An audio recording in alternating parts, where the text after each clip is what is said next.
My name is Evelyn Sterling. If that name sounds familiar, you might know it from the donor plaques in the oncology wing of Mount Sinai or the Sterling Hall of Economics at Yale. For generations, my family has been the bedrock of Manhattan society, the kind of old money that whispers rather than shouts, the kind that believes appearances are not just important, they are the only thing that matters. But on a Saturday afternoon in mid-June, inside the air-conditioned sanctuary of the Gilded Oak Country Club, the sterling facade didn't just crack, it shattered into a million irreparable pieces. I stood by the entrance of the grand ballroom, smoothing the fabric of my navy dress. It was a sensible dress, something off the rack from a department store blending perfectly with the upholstery. That was my role in the family, to blend, to facilitate, and to remain unseen. At 34, I was the archivist for the city's historical society, a job my father Preston described to his golf buddies as Evelyn's little library hobby. My mother Phyllis simply referred to me as the quiet one, a moniker that absolved her of having to boast about me. Today wasn't about me, though. It never was. Today was the coronation of Charlene. My younger sister Charlene was everything I was not: vibrant, ruthless, and terrifyingly ambitious. At 26, she had just completed her MBA at Wharton, a degree my parents had practically financed with a new library wing. The ballroom was being transformed into a shrine to her potential. Waiters in white jackets moved like silent ghosts, adjusting the lilies and orchids that cost more than my annual salary. "Evelyn, for heaven's sake, don't just stand there like a coat rack." My mother's voice cut through the hum of the air conditioning. Phyllis Sterling was 60 years old, but looked a frozen 45, thanks to a regimen of kale Pilates and the best plastic surgeons in Switzerland. She swept toward me, her heels clicking aggressively on the marble floor. "The programs on table 4 are crooked. Fix them before the board arrives." "I thought the event planner was handling that," I said, my voice quiet. "The event planner is busy managing the lighting for Charlene's entrance," Phyllis snapped, adjusting the pearls at her throat. "Honestly, Evelyn, we asked for one thing: your help in making your sister's day perfect. Is it too much to ask for a little gratitude? After all, your father is paying for your apartment maintenance this month, isn't he?" The guilt trip. A classic Sterling maneuver. "I pay my own rent, Mother. Dad pays the building assessment fee because the deed is in the family trust." "Semantics." She waved a hand dismissively. "Just fix the programs. And try to look a little less drab. You look like you're attending a funeral, not a celebration of the Sterling future." I walked over to table 4, my fingers brushing against the heavy cardstock of the programs. "The future is female, celebrating Charlene Sterling's MBA and executive appointment." The gold leaf lettering shimmered under the chandeliers. I straightened the stack, aligning the edges with the kind of precision that made me a good archivist and a disappointing daughter. My father, Preston Sterling, stood near the podium, barking orders at the sound technician. He was a large man, taking up space not just physically, but atmospherically. When Preston entered a room, the oxygen seemed to thin, leaving everyone else gasping. He was the CEO of Sterling Holdings, a position he had inherited from his mother, my grandmother Estelle. Grandma Estelle. Just thinking her name caused a dull ache in my chest. She had passed away 3 months ago. She was the only person in this family who didn't look at me like a bad investment. While my parents chased social clout and stock prices, Grandma Estelle had sat with me in her sunroom, teaching me how to read financial ledgers and how to understand the history of the company she had built from her husband's small portfolio into a titan of industry. "She would have hated this," I whispered to myself, looking around the ostentatious room. "Did you say something, Evelyn?" Charlene appeared beside me. She looked stunning, of course. She wore a cream-colored Dior suit that cost more than a car, her hair blown out into perfect golden waves. She had the sterling jawline, the predator's smile. "I said the flowers are beautiful," I lied. Charlene smirked, checking her reflection in the back of a spoon. "They should be. They're imported from Ecuador." "Listen, Evie, when the investors start arriving, try not to corner them with your boring stories about old paper and dust. Okay? Today is about the future. We need them excited about the IPO, not falling asleep, hearing about the 19th Century Preservation Society. I know how to behave, Charlene. Do you? She turned to me, her eyes cold. Because Dad is risking a lot today. He's announcing my appointment as VP of Operations. If you embarrass us, if you look frumpy or say something stupid, you're not just hurting me, you're hurting the stock price. Just stay at the back, near the kitchen entrance. It's better that way. She patted my arm, a gesture that looked affectionate but felt like a dismissal, and walked away to greet the first arriving guests. I stood there, the invisible daughter, feeling the familiar weight of their shame. I was 34 years old, yet in this room I was still the child who couldn't read fast enough, the teenager who didn't get into Harvard, the woman who chose history over profit. But as I moved toward the back of the room, obedient as always, I clutched my purse a little tighter. Inside was a small velvet pouch Grandma Estelle had given me days before she died. For the party, she had whispered, her voice rasping, but her eyes clear as diamonds. Don't open it until the graduation lunch, and bring Mr. Abernathy. I glanced toward the side entrance. Mr. Abernathy, a man my father thought had retired 5 years ago, was just stepping out of a cab. The players were assembling. I didn't know the game, but I knew Grandma Estelle never played to lose. The guests arrived in a wave of expensive perfume and tailored suits. By noon, the ballroom was filled with 200 of New York's elite senators, hedge fund managers, tech moguls, and the board of directors of Sterling Holdings. The noise level rose, a cacophony of polite laughter and the clinking of crystal champagne flutes. I stood by the service station holding a glass of sparkling water, watching my parents work the room. It was truly an art form. Preston would clap a man on the shoulder, laughing boisterously, while Phyllis would lean in, touching a woman's forearm, whispering some exclusive piece of gossip. They were a unified front, a perfect power couple projecting invincibility.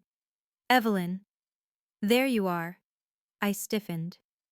It was Mrs. van der Hoven, one of my mother's oldest friends, and a woman who delighted in backhanded compliments. She approached me with a pitying smile, holding a martini. Hello, Mrs. van der Hoven. It's good to see you. Oh, look at you, she cooed, raking her eyes over my plain dress. So authentic. Phyllis told me you're still working at that dusty little museum. It must be so quaint to live such a simple life. No pressure, no expectations. I tell my son, not everyone is built for greatness, and that's okay. It's good that you accept your lane, dear. It's an archive, Mrs. van der Hoven, not a museum. We preserve the city's legal history. Of course, dear. Whatever makes you happy. She patted my cheek. Your sister, though, my goodness. Top of her class at Wharton. And I hear your father is giving her the keys to the kingdom today. Finally, a successor worthy of the Sterling name. Yes, I said, my jaw tightening. That's what they say. It's a shame about poor Estelle. Mrs. van der Hoven sighed, taking a sip of her drink. Towards the end, well, Phyllis told us everything. The dementia, the confusion. It was a blessing she passed when she did.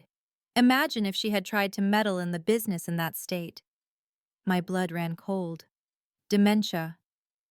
Oh, you don't have to pretend with me, Evelyn. We all know. Phyllis said Estelle was seeing things, rewriting her will on napkins, thinking it was 1975. It's tragic. But at least Preston was there to take power of attorney and protect the assets. God knows what would have happened otherwise. I stared at her, the glass shaking in my hand. Grandma Estelle didn't have dementia. She was sharp as a tack until her final breath. We had played chess 3 days before she died. She had critiqued my latest article on municipal zoning laws with ruthless precision. My parents had lied. They hadn't just ignored Grandma's wishes, they had rewritten her history to justify taking control. They had painted the woman who built this empire as a senile invalid to clear the path for Charlene.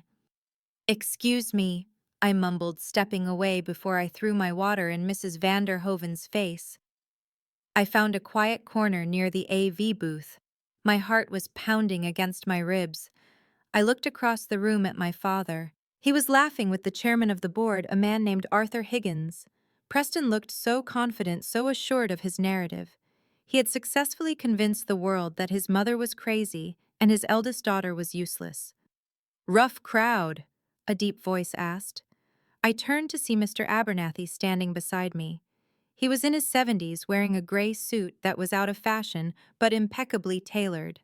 He had been Grandma Estelle's personal attorney for 40 years, though my father had fired him the moment he took over as CEO, replacing him with a sleek firm of corporate sharks. "Mr. Abernathy," I breathed, "I didn't think you'd actually come." "Estelle invited me," he said, his eyes twinkling behind wire-rimmed glasses. "And she was very specific about the date and time. Besides, I wouldn't miss this show for the world." "Show?" I asked. "It's just a lunch, a coronation for Charlene." "Is it ye, mister?" Abernathy looked toward the stage where a massive projection screen was currently displaying a loop of Charlene's childhood photos. Charlene on a pony. Charlene at ski camp. Charlene shaking hands with a senator. "Your grandmother was a woman of great theatrical timing, Evelyn. You remember that." "They're saying she had dementia," I whispered, the outrage bubbling up again. "Mrs. Vanderhoven just told me. Mom and Dad have been telling everyone Grandma lost her mind." Mr. Abernathy's expression hardened. The twinkle vanished, replaced by the steel gaze of a man who had litigated against the mob in the 80s. "Desperate people tell desperate lies, Evelyn. Preston knows his hold on the company is tenuous. He needs the board to believe Estelle was incompetent so they don't question the changes he made to the bylaws." "What changes?" "He removed the Ethics Oversight Committee," Abernathy said quietly, "and he transferred the voting rights of the charitable trust to the CEO's office. He consolidated power. Today he plans to hand that power to your sister." "And there's nothing we can do." Mr. Abernathy checked his watch. "Patience, Evelyn. The soup is being served. The show is about to begin." The waiters began to circulate with lobster bisque. The clinking of spoons against china filled the room. I sat at table 27, the designated overflow table near the kitchen doors, seated next to my father's third secretary and a cousin I hadn't seen in a decade. At the head table, raised on a dais like royalty, sat Preston, Phyllis, and Charlene. They ate with practiced elegance, smiling and waving. Charlene looked every bit the princess ascending the throne. I watched her looking for a crack in the armor, a sign of guilt. There was none. She believed she deserved this. She believed she was the superior Sterling. Once the main course filet mignon with truffle reduction was cleared, the lights dimmed. A spotlight hit the podium. The room erupted in polite applause as my father Preston Sterling approached the microphone. "Thank you. Thank you, everyone." Preston boomed, his voice rich and baritone. He adjusted his silk tie. "We are gathered here to celebrate excellence. Excellence is a Sterling tradition. My mother, the late great Estelle Sterling, started this company with a vision. But as many of you know, in her final years that vision became clouded." He paused for effect, looking down somberly. My mother dabbed her dry eyes with a napkin. "It was difficult," Preston continued, "watching the woman who built this empire lose her grasp on reality. She would often confuse family members, forget important decisions. It was heartbreaking. But before the end, she had a moment of clarity. A lucid moment where she told me, 'Preston, the future belongs to the bold. Give it to Charlene.'" Applause rippled through the room. I gripped the tablecloth so hard my knuckles turned white. He was lying. He was using her dying wish to legitimize his favoritism. "And so," Preston beamed, gesturing to Charlene, who stood up, waving modestly, "it is my great honor to announce that effective immediately, Charlene Sterling is appointed Vice President of Global Operations. Furthermore, I am announcing a restructuring of the Sterling Family Trust. To ensure agility in this modern market, the trust, which controls the majority shares of Sterling Holdings, will be placed under the direct stewardship of Charlene." A gasp went through the room. This was unprecedented. The trust was always managed by the board to prevent nepotism. Preston was bypassing every check and balance in the company. I know," Preston chuckled, raising a hand to quell the murmurs. "It's bold, but it's what Mother wanted. She knew that Charlene was the only one with the grit, the intelligence, and the pedigree to lead us. Unlike others who lack the constitution for this level of responsibility. His eyes flickered briefly to table 27. To me, he didn't say my name. He didn't have to. The insult landed like a slap, unlike others. The room followed his gaze. I felt 200 pairs of eyes on me, pitying, dismissive, amused. I was the cautionary tale, the disappointment. To Charlene, Preston raised his glass. The only true successor. To Charlene. The room echoed. I wanted to shrink into the floor. I wanted to run out the service door and never come back. But then I felt a hand on my shoulder. Mr. Abernathy had moved silently to stand behind my chair. "Stay seated, Evelyn," he whispered. "Watch the screen." "And now," Preston announced, basking in the adulation, "we have prepared a special video tribute, a montage of Charlene's journey to this moment. Lights, please." The room went dark save for the massive screen descending behind the dais. The projector whirred to life. Music swelled, something triumphant and orchestral. The screen flickered. The triumphant music cut out with a harsh zzzt. Static filled the massive screen, loud and jarring. The guests muttered, confused. Preston tapped the microphone. "Tech team, what's going on? Fix that." The static cleared. But it wasn't a photo of Charlene on a pony that appeared. It was a video of Grandma Estelle. She was sitting in her high-backed leather chair in her study. She was wearing her favorite emerald blazer. The date stamp in the corner of the video read March 12, 2024, 3 days before she died. She didn't look frail. She didn't look confused. She looked directly into the camera lens, her eyes sharp and terrifyingly lucid. She took a sip of tea, set the cup down, and spoke. "Hello, Preston. Hello, Phyllis. And hello to the board of directors." Her voice, amplified by the ballroom sound system, was clear and commanding. It echoed off the vaulted ceiling.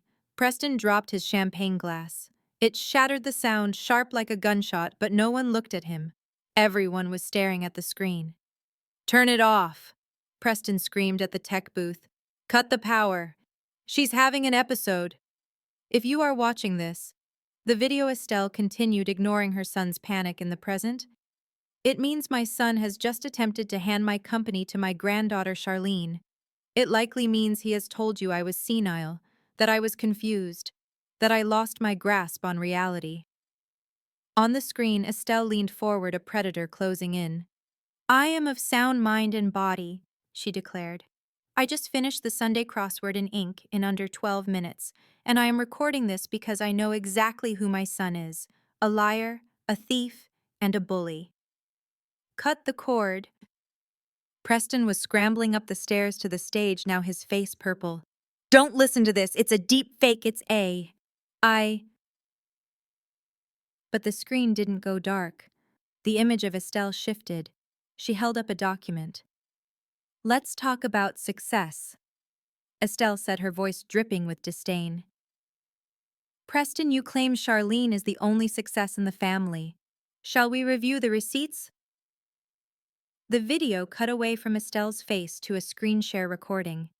It was an Excel spreadsheet, but not just any spreadsheet. It was the forensic accounting log of the Sterling Charitable Foundation. "This," Estelle's voiceover narrated, "is the ledger for the Orphans Relief Fund that Preston manages. Notice the transfers. $2.4 million moved to a shell company in the Cayman Islands registered to P. Sterling Consulting." Gasps erupted from the audience. Board members were pulling out their phones, snapping photos of the screen. "Embezzlement," Estelle said plainly. "My son has been stealing from orphans to pay for his mistresses and his gambling debts at the Bellagio." "Yes, Preston, I know about the Vegas trips. I have the flight logs." On stage, Preston froze. He looked like a deer in headlights. Phyllis had collapsed into her chair, her hand over her mouth. "And Charlene?" Estelle's voice softened, but not with kindness, with disappointment. "My ambitious, brilliant granddaughter." The screen changed again. This time it showed a side-by-side comparison of two documents. On the left, Estelle explained, is a doctoral thesis written by Dr. Elena Rossini in 2018. On the right is Charlene's MBA final capstone project submitted to Wharton 2 months ago. Text was highlighted in yellow. It was identical. Paragraph after paragraph. Page after page. Plagiarism, Estelle said. 90% of her work was stolen. I hired a private investigator to run the check when she refused to explain her innovative economic model to me. She didn't write it, she bought it, and she submitted it as her own. Charlene stood up, knocking her chair over. "This is fake! This is ridiculous!" She shrieked, her poise vanishing. "Who did this, Evelyn? Did you do this?" She pointed a trembling finger at me across the room. On the screen, the video cut back to Grandma Estelle. She looked weary now. "I know you're blaming Evelyn right now," Estelle said, as if she could see through time. "Because that's what you do. You use her as your punching bag. You ignore her. You diminish her. You mock her simple life and her quiet job."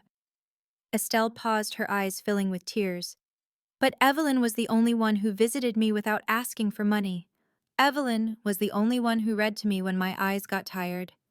Evelyn was the only one who noticed when the nurses weren't feeding me properly, while you, Phyllis, were too busy planning this party to check on your dying mother-in-law."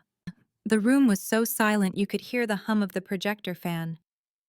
"Evelyn isn't the failure of this family," Estelle said, her voice trembling with emotion. "She is the only one worthy of the name Sterling. She has integrity, she has patience, and she has the one thing you three lack: a conscience." Estelle reached into her blazer pocket and pulled out a thick envelope. "This is a codicil to my will. It was filed with Mr. Abernathy and the Supreme Court of New York 3 days ago. It contains a trigger clause. If Preston Sterling attempts to transfer control of the trust to Charlene, this video is released, and the previous will is null and void." She looked straight into the camera. "Effective immediately, I remove Preston Sterling from the board of directors. I remove Charlene Sterling from any executive function, and I leave 100% of my voting shares, my assets, and the position of chairperson of the board to my granddaughter Evelyn Sterling." Estelle smiled a fierce, triumphant smile. "Good luck, Evie. Flip the table." The screen went black. For 3 seconds, nobody moved. The weight of the revelation pressed down on the room like a physical force. Then Mr. Abernathy stepped forward from the shadows. He walked to the center of the room, holding a leather briefcase. "Ladies and gentlemen," his voice carried without a microphone, "I am Arthur Abernathy, executor of the estate of Estelle Sterling. I have the certified documents here." He held up a sheaf of papers stamped with the official seal of the court. "Everything you just saw is legally binding. The trigger clause has been activated." Chaos. Board members were shouting. Investors were frantically dialing their lawyers.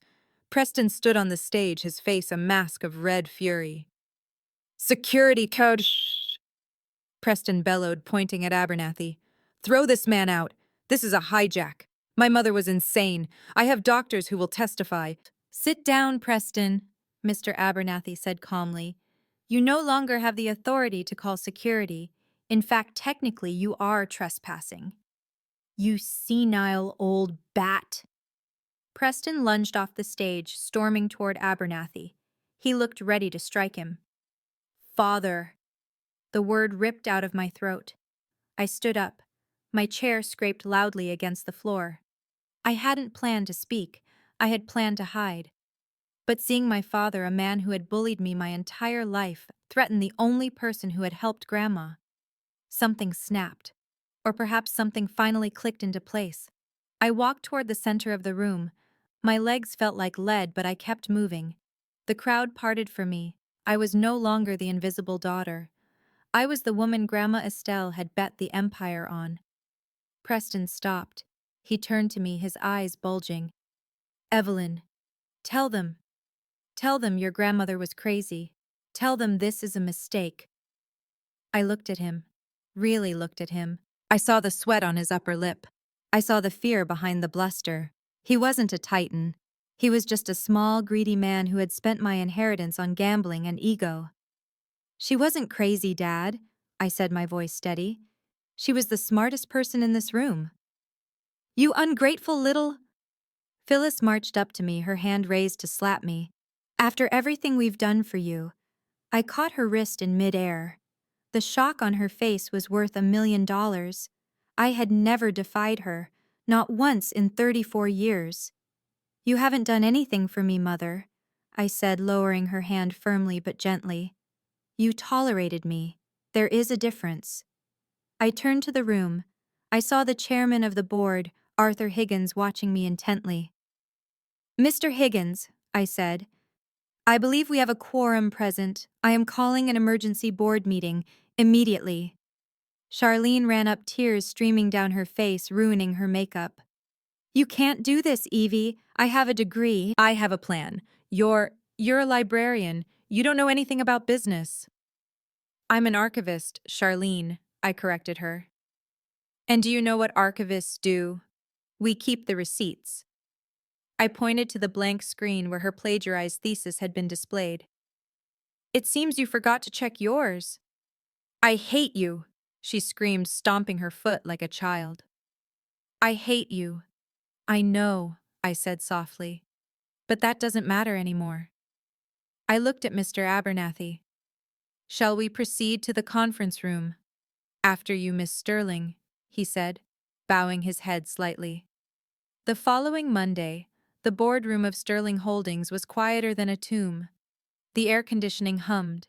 The view of the Manhattan skyline was breathtaking, a sprawling grid of ambition and concrete. I sat at the head of the table, Grandma Estelle's chair. It was slightly too big for me, but I adjusted. Preston and Charlene sat at the far end of the table. They looked diminished. Preston was unshaven. Charlene was wearing sweatpants, her eyes puffy.